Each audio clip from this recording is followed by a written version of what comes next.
제가 몇 년 전에 우리 상호 형제 결혼할 즈음에 결혼식을 앞두고 창세기 24장으로 교재 드린 적이 한 번 있었습니다. 창세기 24장은 1절부터 67절까지 좀 굉장히 긴 본문으로 이루어져 있거든요. 그런데 창세기 24장의 전체 내용을 한 문장으로 요약하면 매우 간단하죠. 그것은 성경마다 아마 소제목이 적혀 있을 텐데 제 성경에도 이렇게 기록되어 있습니다. 이삭이 리브가를 아내로 삼다. 이거에 이제 창세기 24장을 관통하는 주제고 전체 줄거리인 것입니다. 그래서 모처럼 이제 교회에서도 결혼식이라는 기쁜 예식이 있었고 해서 제가 창세기 24장을 통해서 결혼에 대해서 함께 교제해드린 기억이 있습니다. 에베소서 5장을 제가 31절을 좀 읽어드리면은, 그러니까 에베소서 전체적으로는 이제 교회에 대해서 교제를 하고 계신 걸 잘 알고 계실 것입니다. 교회에 대해서 설명하면서 뭐 지체로 설명하기도 하고 또 결혼이라는 관계를 빗대어서 이 교회를 보여주거든요.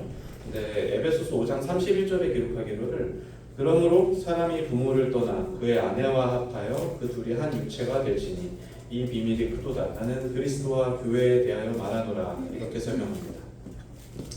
결혼이라는 관계를 통해서 이제 교회와 그리스도가 연합하는 그런 모형을 에베소서에서 분명하게 보여준다는 거예요. 여기서 분명하게 말하기를 이 비밀이 크도다 이렇게 말합니다. 그러니까 교회에 대해서 이 교회의 비밀에 대해서 분명하게 말합니다. 이 비밀이 크도다. 그러면서 사람이 부모를 떠나서 아내와 합하여 그 둘이 한 육체가 될지니 이 비밀이 크도다. 그러면서 아까 뭐라고 말씀드렸죠? 나는 그리스도와 교회에 대하여 말하노라. 매우 분명한 것이죠. 이것은 어떤 뭐 수수께끼처럼 알듯 말듯한 그런 비유가 아닙니다. 이것은 바울 사도께서 말한 것처럼 이 결혼의 비밀이라는 것은 결국에 그리스도와 교회를 분명하게 나타낸다는 거예요. 이것은 뭐 제가 억측하는 것도 아니죠, 그죠? 제가 잘못 해석하는 뭐 곡해도 아닙니다. 제가 논리적으로 비약하는 부분도 아니고 분명하게 말씀하시기를 이것은 그리스도와 교회에 대하여 말하노라. 그러니까 아담과 하와 이래로 창세기에 나타났던 아담과 하와 이래로 모든 성경적인 결혼이라는 것은 틀림없이 그리스도와 교회 관계에 대해서 상징하고 나타내는 더 특이한 점이 있다는 것이죠. 그래서 창세기 24장에서 아까 말씀드린 것처럼 이삭이 리브가를 아내로 삼다 이런 주제가 있었죠. 그러면 여기서도 우리는 그리스도와 교회에 대해서 묵상할 수가 있겠습니까? 그렇죠. 제가 함께 교제해드렸던 것처럼 당연합니다. 제가 당시에 창세기 24장을 교제하면서 이 내용 역시 그리스도가 자신의 신부인 교회를 찾아 나서고 교회가 그 부르심에 아름답게 순종하는 그 장면을 교제해드린 적이 있었습니다. 성경적인 모든 결혼이라는 것은 성경적인 모든 남자와 여자의 만남은 반드시 그리스도와 교회 또 신자와 그리스도의 그 만남을 분명하게 상징한다는 것입니다. 제가 지금 결혼에 대해서 교제하고 있는데 이것은 사실 결혼에 대한 교제일 뿐만 아니라 그렇다면 뭐에 대한 교제겠습니까? 결혼이라는 축복받은 관계를 통해서 분명하게 나타나는 거죠. 성도와 그리스도의 만남, 또 교회와 그리스도의 만남, 이것에 대한 교제인 것입니다. 한 달 전쯤에 7월 지금 13일이니까 6월 12일이었습니다. 6월 12일 토요일에 서울시청 앞에서부터 광화문 광장에 이르기까지 참 그 넓은 대로가 있잖아요. 광화문 대로가. 거기에 수십만 명의 기독교인들이 모였습니다. 주최 측 추산으로 뭐 30만 명 이렇게 얘기하던데 제가 느끼기에도 최소 수십만 명의 그 기독교인들이 모여서 집회를 열었습니다. 무슨 집회였냐면 집회 주제, 집회 타이틀은 이렇습니다. 남녀의 결혼, 거룩한 대한민국. 이게 집회의 주제였어요. 남녀의 결혼이라니 당연한 말 아닙니까? 그렇죠? 남녀의 결혼, 거룩한 대한민국. 굉장히 당연한 제목을 가지고 그 수십만 명의 사람들이 모였던 그 이유는 다른 나라에서처럼 우리나라에서도 그 남녀의 결혼이라는 고유한 가치가 이제 흔들리기 시작했기 때문이었습니다. 2024년에 대법원에서 사실혼 관계에 있던 동성 배우자의 건강보험 피부양자 자격을 인정했습니다. 최근에 26년 6월에는 사실혼 배우자, 동성 배우자에 대한 위자료 청구도 인정했어요. 그리고 국회에 생활동반자법 그리고 민법 개정안 등이 상정되어서 이제 우리나라도 어쩌면 먼 미래가 아닐지도 모릅니다. 이 남녀의 결혼이라는 고유한 가치가 어느샌가 무너져 버리는 그 현장을 우리가 목격할 수도 있어요. 그래서 그 수십만 명의 사람들이 그 자리에 모여서 기도하는 거예요. 뭐에 대해서 기도합니까? 남녀의 결혼, 거룩한 자녀에 대해서. 결혼이라는 것은 단지 남자와 여자의 만나는 그 만남의 문제가 아닙니다. 이것은 제가 에베소서에서 설명드린 것처럼 그리스도와 교회를 아름답게 보여주는 정말 중요한 모형이잖아요.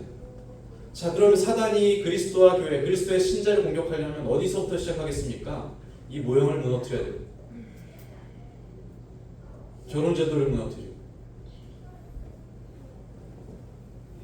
그래서 저도 저희 아이들과 함께 그 자리에 참석해서 오늘처럼 정말 뜨거운 날씨였어요. 아스팔트 열기가 막 올라오는 그런 더운 날씨였는데 그래도 아이들과 함께 그 자리에 참석해서 기도하면서 묵상한 게 있습니다.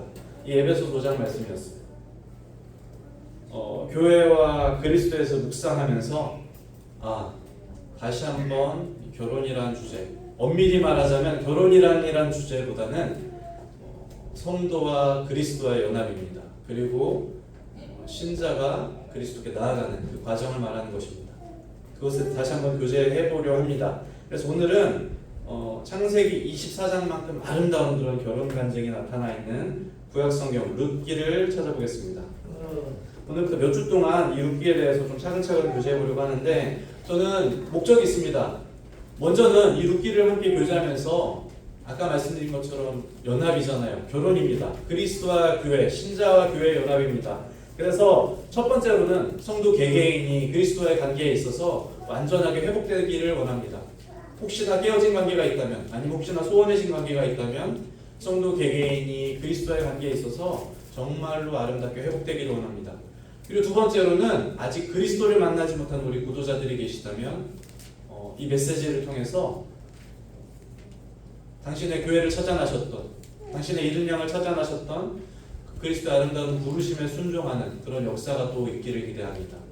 그리고 그 다음으로 우리 교회에 많은 가정들이 있습니다. 이 가정들이 에베소서 5장의 그 비밀처럼 그리스도와 교회를 정말 아름답게 나타내는 그 거룩한 역할을 다시 감당하기를 원합니다. 그리고 마지막으로 우리 결혼 정년기에 있는 청년들이 이 결혼이라는 이 아름다운 모형에 대해서 정말 확실하고 중요한 분명한 그런 소원을 갖게 되기를 원합니다. 우리 룻기 1장을 함께 보시겠습니다.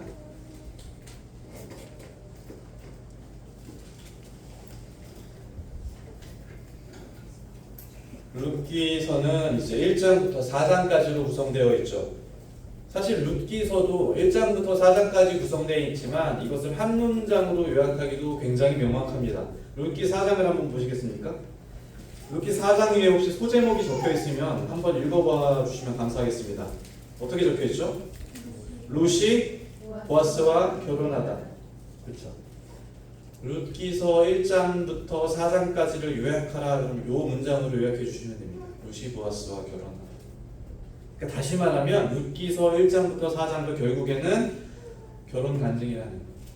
우리가 이 내용을 이미 잘 알고 있습니다. 모압 여인이었던 룻이 보아스를 만나고 자녀를 낳고, 그렇죠? 그 자녀는 누구였습니까? 다윗 왕의 할아버지였던 오벳이었어요.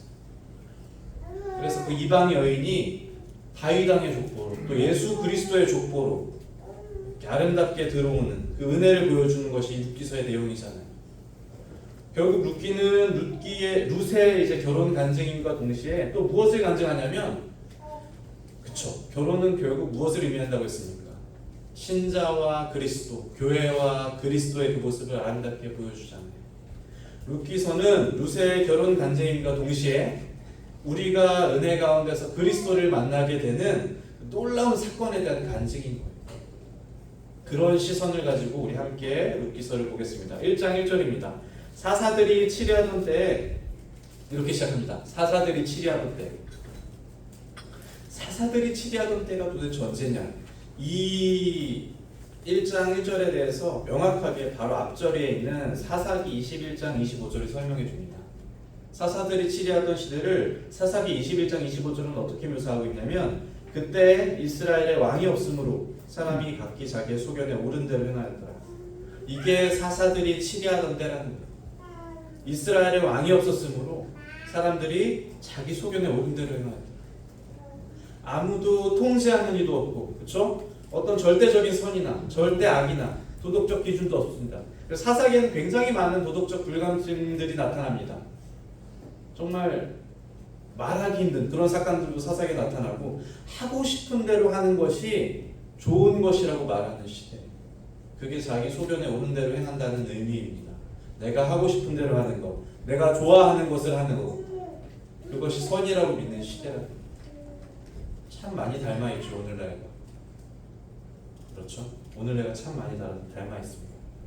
어쩌면 오늘 우리가 살아가고 있는 시대의 이야기이기도 할 것입니다.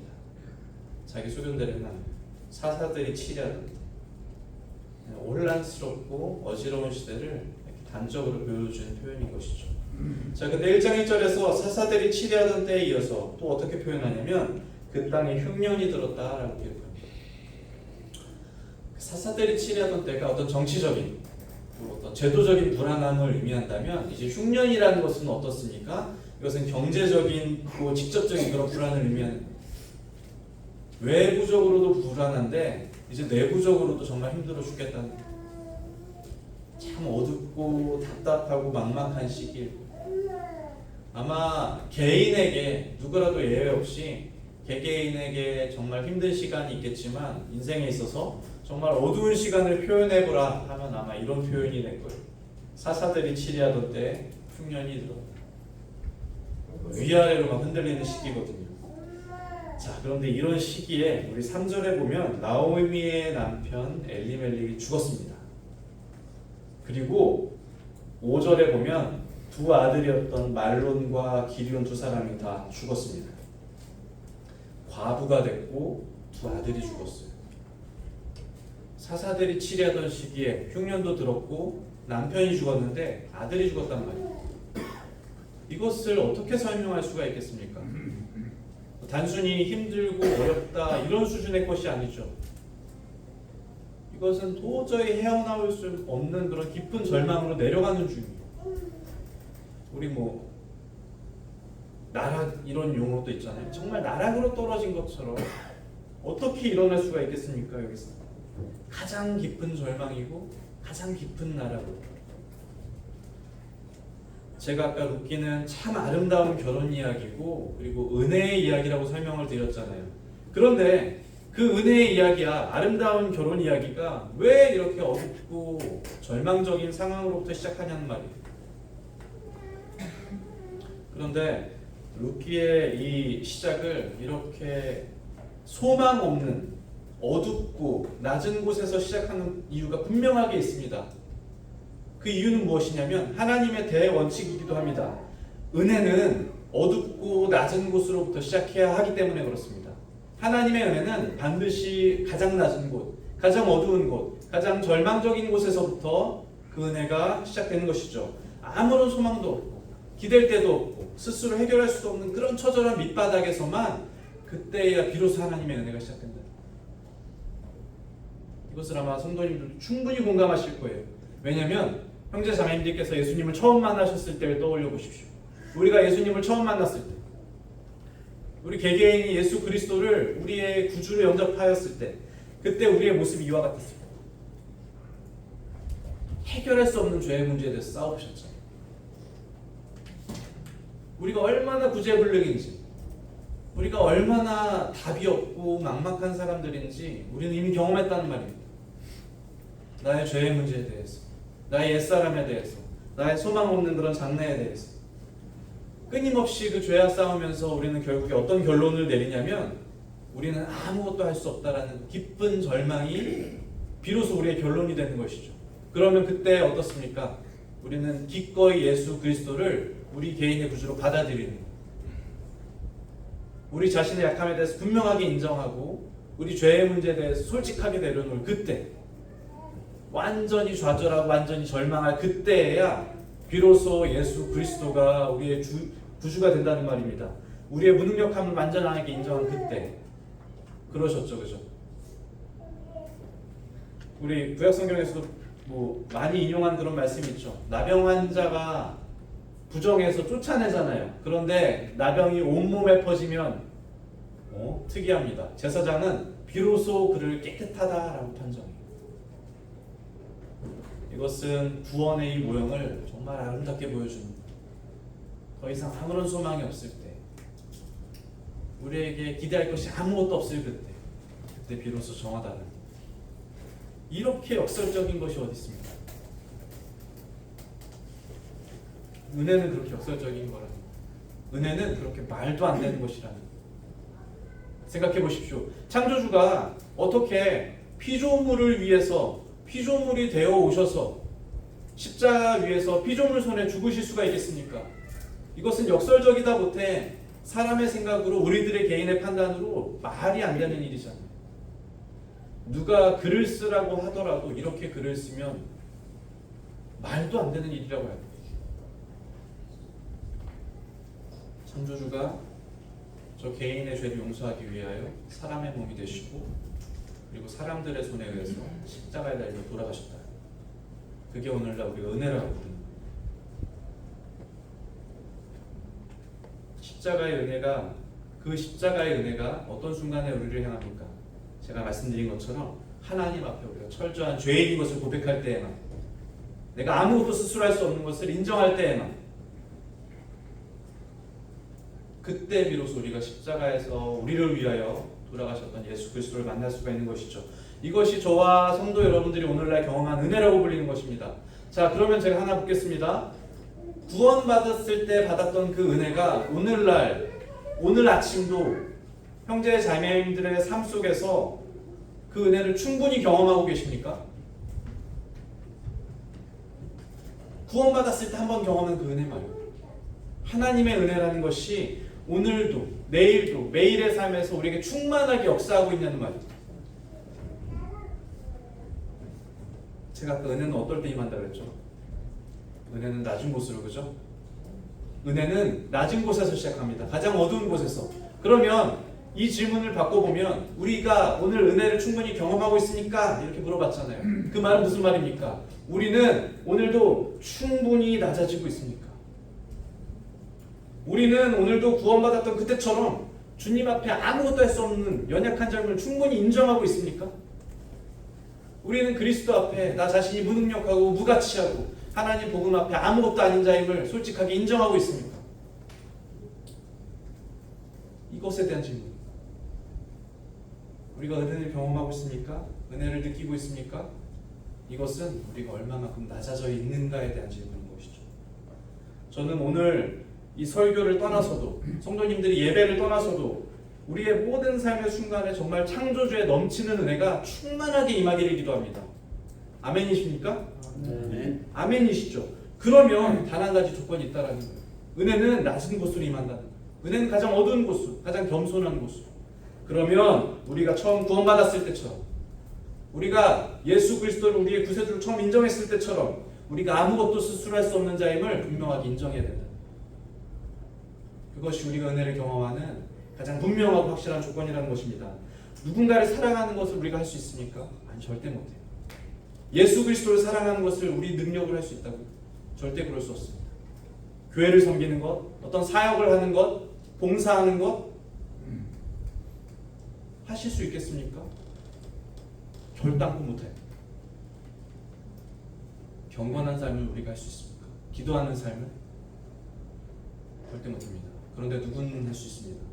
그게 누굽니까? 내 안에 계신 예수 그리스도. 내가 할 수 없음을 솔직하게 인정하고 내 안에 계신 예수 그리스도만이 할 수 있음을 인정합니다. 그게 예수 그리스도로부터 오는 은혜를 우리가 충만하게 경험한 분명한 그 원동력이라는 것이죠. 그래서 우리는 분명하게 이렇게 기도해야 됩니다. 주님 하실 수 있습니다. 저는 하실 수 없습니다. 저는 할 수 없습니다. 우리 갈라디아서 2장 20절 말씀을 제가 인용하지 않아도 아시고, 나는 죽고 예수로 사는 그 방법이 바로 여기 있다라는 거예요. 우리가 그리스도 안에서 죽고 그리스도 안에서 다시 사는 방법이 여기 있다라는 거예요. 우리가 아무것도 할 수 없음을 인정하고 가장 낮은 곳에 위치하면서 하나님의 은혜를 비로소 받아들이는 곳이죠. 자, 1장 1절을 다시 보시겠습니다. 사사들이 치리하던 때 그 땅에 흉년이 드니라. 유다 베들레헴의 한 사람이 그 아내와 두 아들을 데리고 모압 지방에 가서 거류하였는데 그 사람의 이름은 엘리멜렉이요. 엘리멜렉이라는 사람이 이제 이 어려운 상황 가운데 등장합니다. 그는 유다 베들레헴 출신이었다고 기록하고 있습니다. 아마 유다 지파였을 것입니다. 엘리멜렉이라는 사람의 이 이름의 뜻이 엄청나거든요. 대단한 이름을 가지고 있었습니다. 엘리는 나의 하나님이라는 뜻이에요. 엘리 라마 사막단이 아시죠? 나의 하나님, 나의 하나님. 그래서 엘리는 나의 하나님이라는 뜻이고 멜렉은 왕이라는 뜻이에요. 합치면 무슨 뜻입니까? 나의 하나님은 왕이시다. 오, 대단한 고백 아닙니까? 왜냐하면 사사기는 우리가 알고 있던 것처럼 이스라엘의 왕이 없던 시기였어요. 꽤 오랜 기간 그들이 왕이라는 것을 가져본 적이 없었단 말이에요. 그런데 그의 이름을 나의 하나님은 왕이시다 이렇게 고백하는 이름을 지을 수 있던 믿음이면 제 생각에는 보통 집안은 아니었을 거예요. 정말 하나님을 신실하게 경외하는 집안이었을 것입니다. 그래서 이름을 이렇게 적었겠죠. 나의 하나님은 왕이시다. 그런데 우리가 알고 있는 것처럼 그의 삶은 이름과는 정말 다른 방향으로 흘러간다는 거예요. 흉년이 찾아왔죠. 흉년이 찾아오자 그가 선택을 합니다. 어떤 선택이었냐면 거주지를 옮기는 선택이었습니다. 그런데 그 옮기는 선택지, 그 옮기는 거주지가 모압 지방이라고 성경은 얘기해요. 모압 지방은 우리가 알고 있는 것처럼 이스라엘 백성들에게 약속된 가나안 땅과 거리가 먼 곳입니다. 물론 옆에 붙어있긴 하지만. 그리고 모압은 하나님께서 저주하셨던 땅. 신명기에서는 모압 사람들이 영원히 여호와의 총회에 들어오지 못할 것이라고 했어요. 하나님의 약속과 정말 먼 곳이었다는 말이에요. 이 모압이라는 것은 하나님의 백성과 어울리지 않는. 그런데 엘리멜렉이 자신의 필요를 위해서, 개인적인 안위를 위해서 약속의 땅을 떠나기로 결정했다. 엘리멜렉은 하나님은 나의 왕이시다 라는 고백을 하면서 살아야 하는 사람이었습니다. 그의 이름이 그렇습니다. 그가 태어난 목적도 아마 그랬을 것입니다. 그는 하나님이 자신의 왕이시고 그 왕이 통치하는 대로 살아야 되는 사람이었습니다. 그런데 그 엘리멜렉이 육신의 필요를 위해서 잘못된 선택을 하는 순간에 그 결과를 우린 모두가 알고 있습니다. 그의 가정은 처참한 실패를 맛보는 겁니다. 그 이유가 무엇입니까? 그 이름의 목적대로 살지 못한 결과입니다. 그를 부르신 그 목적대로 살지 못한 결과입니다. 저도 위대한 이름이 있죠. 저 이인영이라는 이름도 물론 위대합니다. 저희 할아버지께서 지어주신 이름인데 참 위대한 뜻을 가지고 있습니다. 이게 영이 옥광채날 영이거든요. 그죠? 그리고 이는 호랑이, 범인자예요. 빛나는 호랑이, 제가 호랑이띠인데 참 부담스러운 이름이죠. 엄청난 이름입니다. 근데 이 이름 말고 저에게 주어진 정말 더 위대하고 가치 있는 이름, 우리 성도님들도 함께 가지고 있는 그 이름 무엇입니까? 그리스도인이라는 이름이잖아요. 성도라고 불리는 것입니다. 거룩한 백성. 자, 우리에게 주어진 이 이름도 분명한 목적과 그 이름에 맞는 삶이 반드시 따라와야 되는 거예요. 하나님께서 그렇게 우리를 창조하셨고 그렇게 우리를 부르셨다는 거예요. 그런데 엘리멜렉과 마찬가지로 우리가 육신의 필요를 위해서 이 이름에 맞지 않게, 우리에게 주어진 부르심의 목적에 맞지 않게 사는 순간이 때때로 있죠. 이것은 우리의 육신의 연약함에서 비롯된 우리 개개인의 실패일 것입니다. 자, 그런데 그 우리 이름에 맞지 않게 사는 순간, 우리를 지으신 그 목적에 맞지 않게 사는 순간, 그때 어떻습니까? 우리가 충분히 경험했고 또 앞으로도 경험할 것처럼 하나님은 분명하게 다스리시는 분이라는 거예요. 하나님은 우리를 다스리시는 분이라는 거예요. 그분은 흉년을 주관하시기도 하시고요. 그분은 바람과 바다를 다스리시는 분이십니다. 그분은 모든 이 자신이 창조한 모든 피조물에 대한 완전한 권리가 있으신 분이십니다. 창조 세계에 대한 완전한 권리가 있으십니다. 모든 것들을 다스릴 권한이 있으십니다. 그분께서 우리 삶을 분명하게 다스리십니다.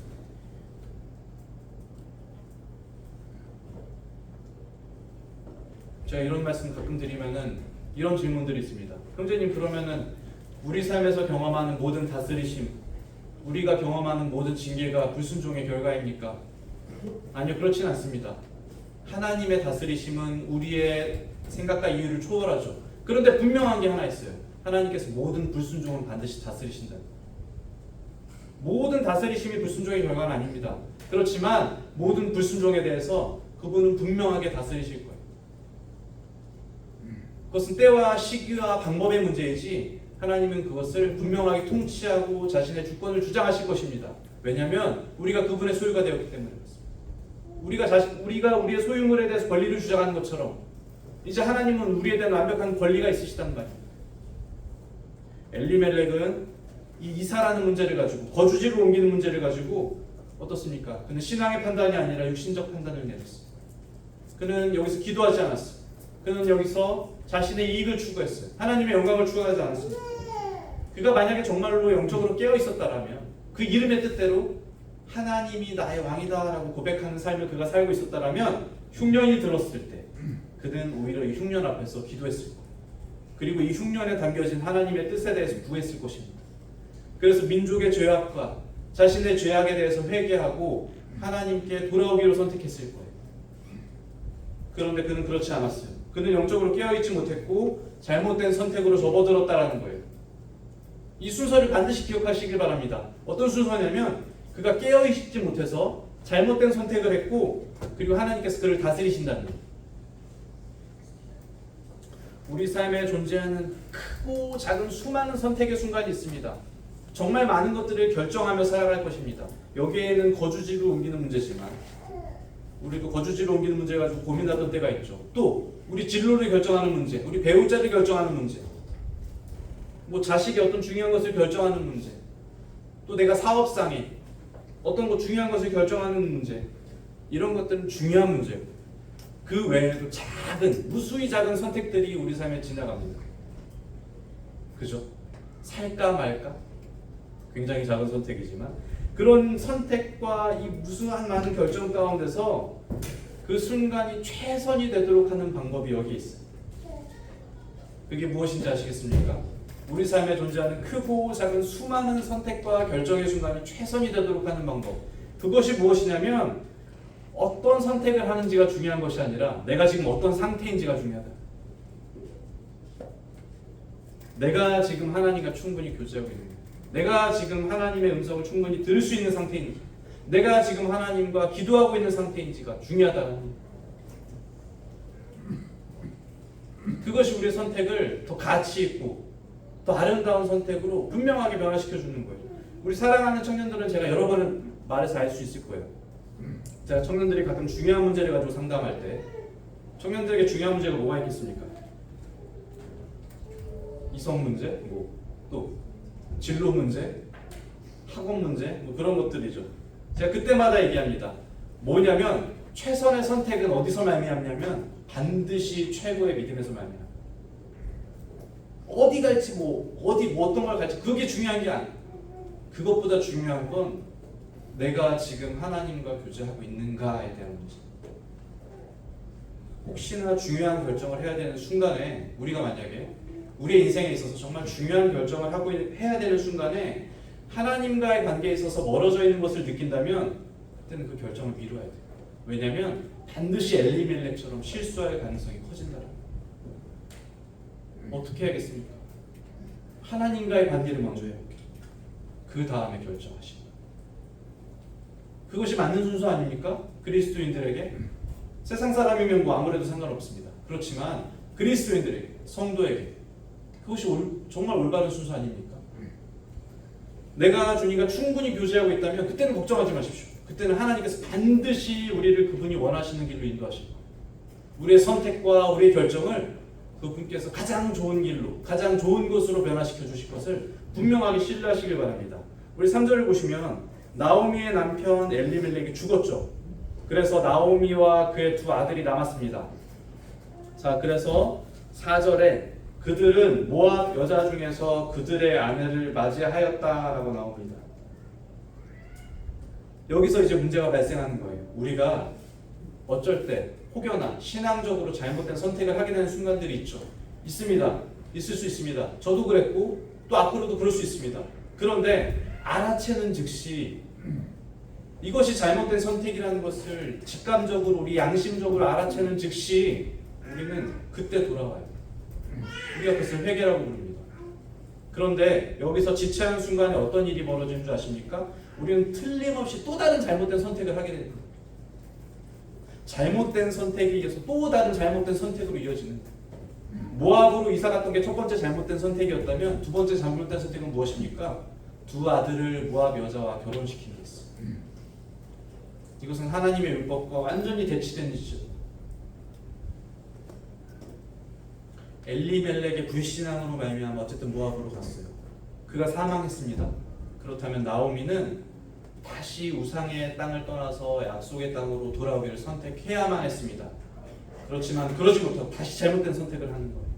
두 아들이 모압 여자 중에서 아내를 또 맞이하게 됩니다. 이 결과도 우리는 알고 있습니다. 5절에 말론과 기럐 두 사람이 다 죽고. 저는 인생의 크고 작은 여러 번의 중요한 우리가 반드시 잡아야 되는 기회가 있다고 믿습니다.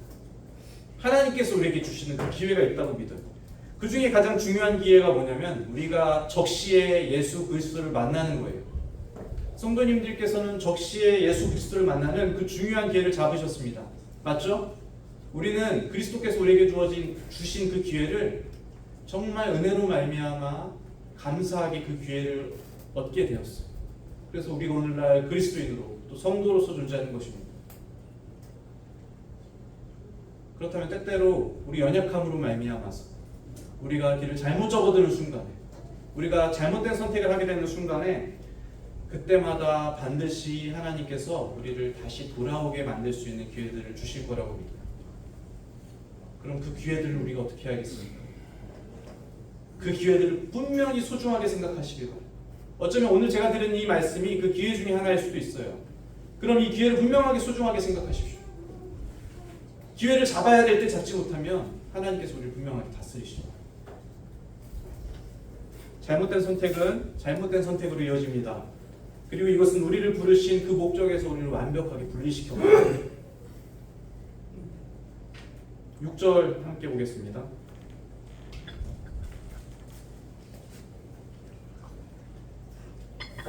그 여인이 모압 지방에서 여호와께서 자기 백성을 돌보시사 그들에게 양식을 주셨다함을 듣고 이에 두 며느리와 함께 일어나 모압 지방에서 돌아오려고 하여. 이제 나오미가 결단하죠. 돌아오려고 하는 거예요. 하나님께서 나오미를 모압에서 이끌어내기 위해서 모든 환경을 주관하시는 거예요. 1장 1절에서 흉년이 드는 것과 1장 6절에서 다시 양식을 주시는 이 모든 환경을 누가 통치하시겠습니까? 이것은 결단코 의심 없이 하나님께서 다스리시는 모든 환경일 거예요. 하나님께서 나오미를 다시 모압에서 이끌어내려는 그 목적을 가지고 계십니다. 정말 놀라운 일이죠. 그렇죠? 우리가 때때로 연약한 길로 가지만 우리가 때때로 잘못된 선택을 하지만 우리가 하고 싶은 대로 살지만 그럼에도 불구하고 하나님께서 우리를 틀림없이 다시 찾으신다는 거예요. 하나님께서 베들레헴에도 계시지만 모압 땅에도 존재하시겠습니까? 베들레헴의 하나님이 나오미가 있는 모압 땅에도 존재하시겠습니까? 당연합니다. 모든 곳에 계신 하나님이세요. 설령 모압 땅이 아니라 가장 깊은 우상의 중심지라도 하나님께서는 그보다 더 낮고 비천한 곳에도 자신의 백성을 다시 찾기 위해서 틀림없이 존재하신다는 것. 우리 아직 예수님을 믿지 않는 친구들, 여러분들이 어디에 있든지 간에 가장 낮은 위치에 있든지 가장 비천한 위치에 있든지 또 가장 어려운 상황에 있든지 간에 뭐 상관없습니다. 그곳에도 하나님이 틀림없이 존재하신다는 거예요. 왜 존재하시겠습니까? 우리를 다시 찾기 위해서. 하나님이 모압 땅에 왜 존재하시겠습니까? 모압 땅에서 나오미와 룻을 다시 찾기 위해서. 시편 139편에서 다윗이 이렇게 노래합니다. 우리가 잘 알고 있는 시일 것입니다.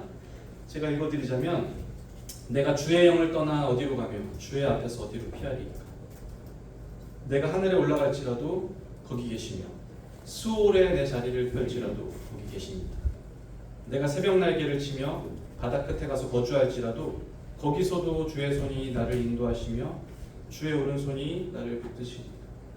다윗이 분명하게 고백하기를 내가 하늘에 올라갈지라도 거기 계시고 내가 스올에 내려갈지라도, 스올은 정말 그런 깊은 그런 절망의 구렁텅이를 말하거든요. 거기에서 내 자리를 펼지라도 하나님 거기에 계시다. 다윗은 이것을 자신의 인생을 통해서 체감한 사람이었습니다. 다윗이 왕궁에 있던지 혹은 푸른 초장에 있던지 사막에 있던지 사울을 피해서 동굴에 있던지 그 어디에도 하나님이 그와 함께 계셨다는 것. 다윗이 자신의 전 인생을 통해서 그것을 깊이 경험한 후에 이 시를 남기는 것. 내가 새벽 날개를 치며 저 바다 끝에 가서 거해도 하나님이 거기서도 나를 붙드시고. 얼마나 놀라운 말씀입니까? 엘리멜렉이 주님을 떠나서 모압으로 갔지만 그렇잖아요, 그죠? 엘리멜렉은 주님을 떠나갔습니다. 엘리멜렉이 주님을 떠나서 모압으로 갔지만 주님은 결단코 그와 그의 가족을 향한 하나님의 은혜를 거두지 않으셨다. 그를 다시 찾기를 원하신다. 언젠가 돌아올 때까지 기다리고 계시다. 나오미와 룻을 다시 찾기 원하시는 이 하나님의 은혜가 저는 틀림없이 이 자리에 있는 우리 구조자들, 또 아직 하나님을 잘 경험하지 못한 모든 분들에게 틀림없이 있다고 믿습니다. 하나님은 틀림없이 다시 찾으실 거예요. 우리는 이 긍휼 없이 존재할 수가 없어요. 우리는 누구라도 상관없습니다. 성도라도 또 저라도 누구라도 상관없어요. 우리는 모두 이 제한 없는 은혜와 용서를 힘입어서 오늘 살아가는 거예요. 끊임없이 우리를 다시 찾으시는 그 하나님의 은혜를 우리가 경험해서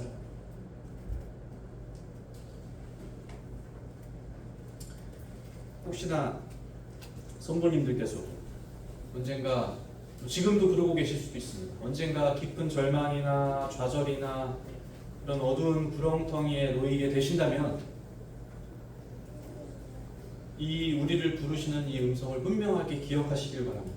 그래서 나오미와 룻이 그랬던 것처럼 6절에 보시면 나오미가 두 며느리와 함께 일어나서 모압 지방에서 돌아왔다.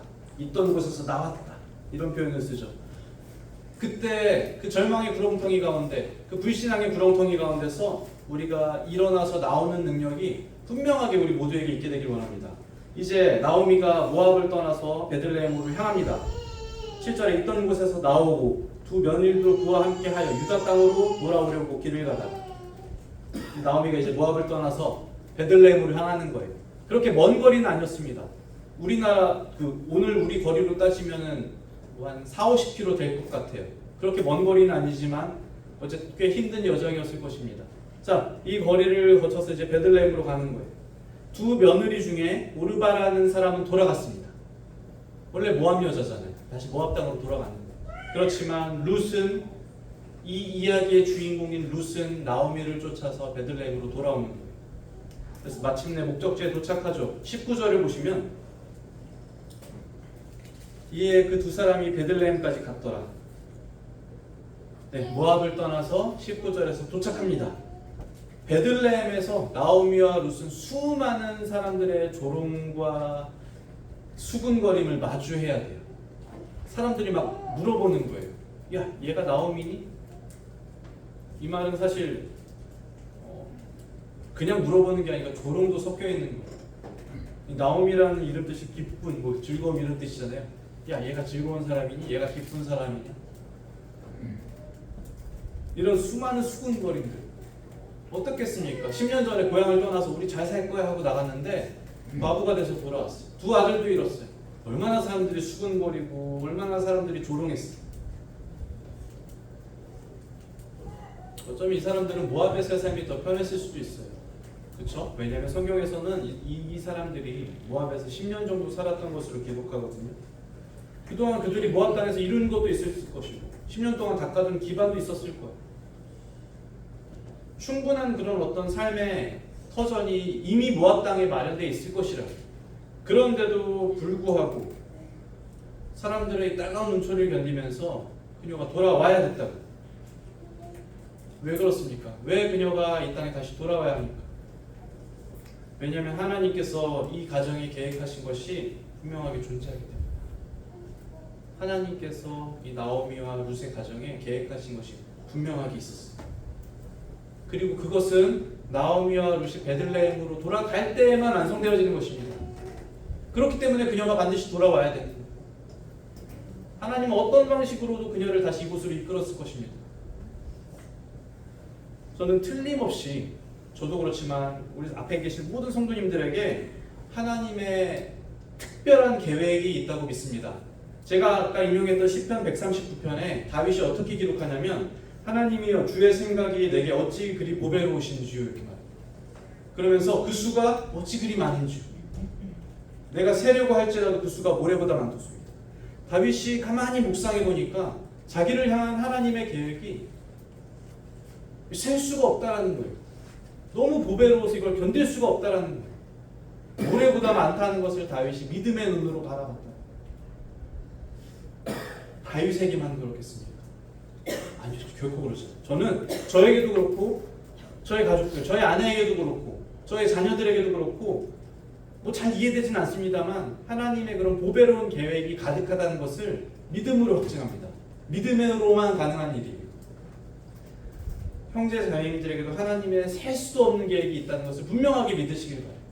그런데 이 계획은 어떻게 완성됩니까? 이 계획은 주님 안에 거할 때만 완성됩니다.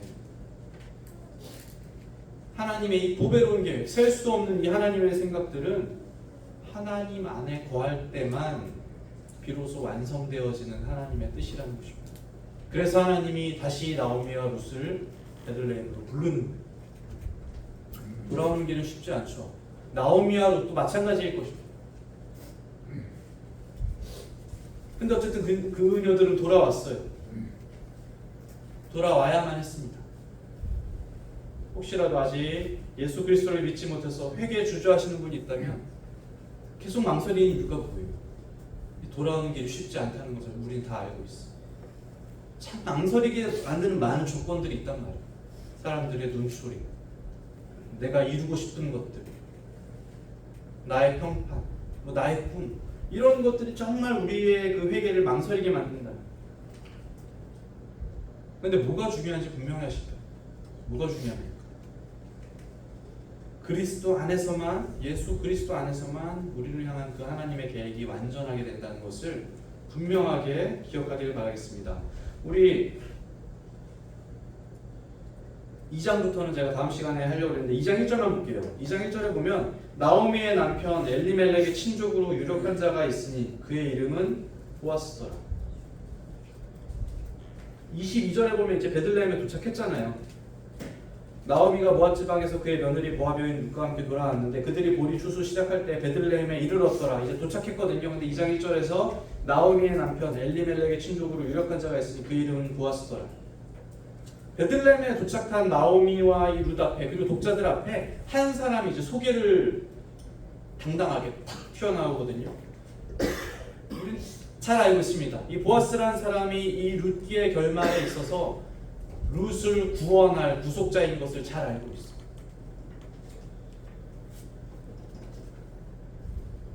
다시 말하자면 우리가 돌아오기로 결단했을 때, 우리가 돌아왔을 때, 그때 우리를 구원해줄 그 구원자와의 만남이 비로소 시작된다는 거예요. 이 룻이 만나는 보아스라는 사람의 이름의 뜻이 있습니다. 보아스라는 사람의 이름의 뜻은 그 안에 능력이 있다라는 뜻이에요. 그 안에 능력이 있다. 보아스는 우리가 창세기 24장을 통해서 충분히 묵상한 것처럼 창세기 24장에서 이삭은 어떻습니까? 교회를 찾아 나서는 그리스도를 아름답게 보여준다고 제가 설명드렸죠. 룻기서에서 보아스는 우리의 구원자이신, 우리의 구속자이신 예수 그리스도를 정말 극적으로 아름답게 보여주는 그 모형이에요. 구원자이시고 능력이 충만한, 그 안에 능력이 가득한 우리의 구소자, 우리의 구속자, 구세주이신. 자, 그래서 이 보아스가 소개된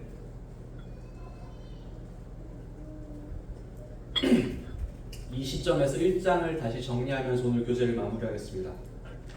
우리라는 한 개인이, 저도 개인이고 여러분들도 개인이죠. 우리라는 한 개인이 그리스도를 만난다는 것, 혹은 교회로서 그리스도와 함께 교제한다는 것은, 이것은 전적인 하나님의 은혜로만 말미암는다는 것. 은혜 없이 이것은 시작될 수 없는 그런 일들이죠.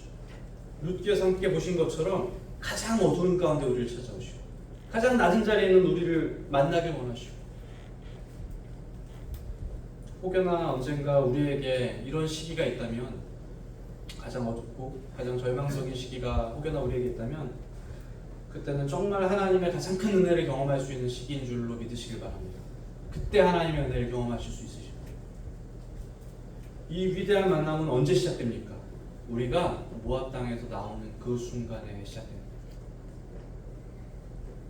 우리의 자리를 털고 일어나서 떠나기를 결단하는 그 순간에 무엇이든 상관없어요. 습관에서 떠나든 죄에서 떠나든 미움과 증오에서 떠나든 뭐 내가 놓지 못하던 그곳에서 떠나든 관계와 뭐 욕심 뭐라도 상관없습니다. 그 모든 것에서 우리가 하나님 만나기로 결단하면서 떠나는 그 순간에 이 위대한 만남이 시작된다는 겁니다. 우리의 구속자이신 분과의 만남, 우리의 구원자이신 분과의 만남, 주님을 만나기로 결단하시길 바랍니다. 이것은 구도자들에게만 드리는 첨언이 아닙니다. 이것은 모든 성도에게도 해당됩니다. 우리가 매일의 삶 가운데서 하나님을 반드시 만나기로 결단하시길 바랍니다. 겸손한 가운데, 가장 낮아진 가운데, 가장 우리가 아무것도 할 수 없음을 인정하는 그 가운데서 하나님을 반드시 만나야겠다. 우리가 그렇게 결단할 때 우리는 틀림없이 우리를 기다리시는 예수 그리스도를 경험하실 수 있을 겁니다. 2장부터는 제가 다음 이제 교제 시간에 또 기회가 되면 교제를 드리겠습니다.